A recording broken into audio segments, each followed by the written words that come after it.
नमस्कार मित्रांनो, मयूरमंत्री यूट्यूब चॅनलमध्ये तुमचे स्वागत आहे। आज आपण पाहणार आहोत महाराष्ट्र राज्य सन 1960च्या स्थापनेवेळेचे जिल्हे।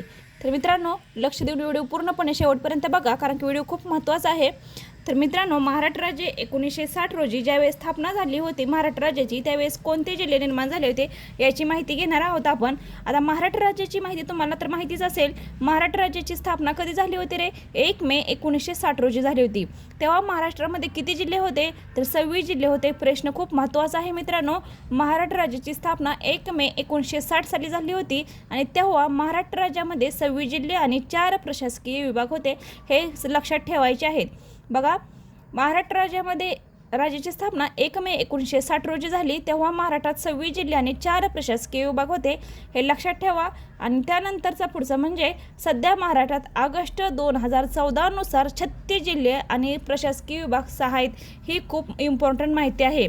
सध्या महाराष्ट्रामध्ये 36 जिल्हे आणि 6 प्रशासकीय विभाग आहेत, परंतु केव्हापासून आहेत? महाराष्ट्रात ऑगस्ट 2014 पासून आहेत। खूप इम्पॉर्टंट वाक्य आहे, लक्षात ठेवा। पहिले किती होते? 26 जिल्हे आणि 4 प्रशासकीय विभाग होते आणि आता किती आहेत? तर 36 जिल्हे आणि 6 प्रशासकीय विभाग आहेत। त्यामुळे ही माहिती खूप महत्त्वाची आहे। आता आपण काय पाहणार आहोत? महाराष्ट्र राज्य सन 1960च्या स्थापनेच्या वेळेचे जे 26 जिल्हे होते त्याविषयी आपण माहिती बघणार आहे आणि कोणते 4 प्रशासकीय विभाग होते ह्याची सुद्धा माहिती घेणार आहे। तर प्रशासकीय विभाग कोणकोणते आहेत बघा। कोकण विभाग आहे, पुणे विभाग आहे, औरंगाबाद विभाग आहे, नागपूर विभाग आहे।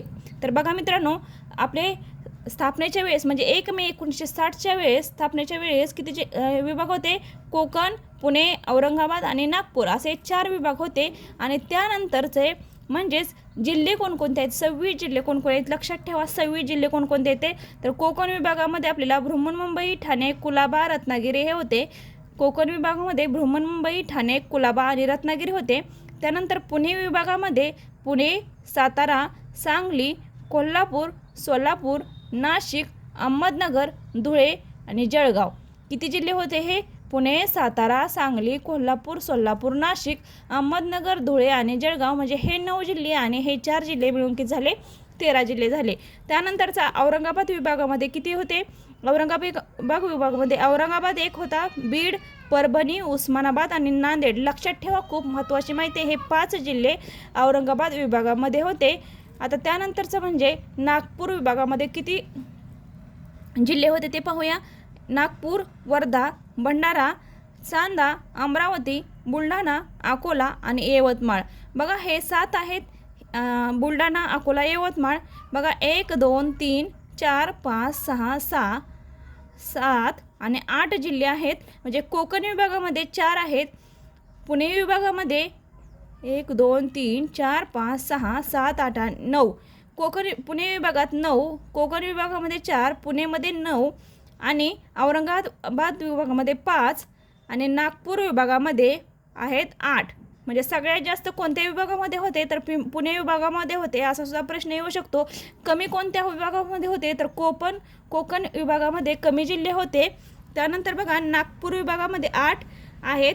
आता हे सर्व 26 जिल्हे आहेत का ते बघूया। 1 2 3 4 5 6 7 8 9 10 11 12 13 14 15 16 17 18 19 20 21 22 23 24 25 26।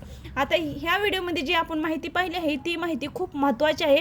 यानंतरच्या व्हिडिओमध्ये आपण काय करणार आहे की जे नवीन जिल्हे निर्माण झाले त्याविषयी माहिती घेणार आहे आणि ही माहिती खूप महत्त्वाची आहे। स्थापना खूप महत्त्वाची आहे।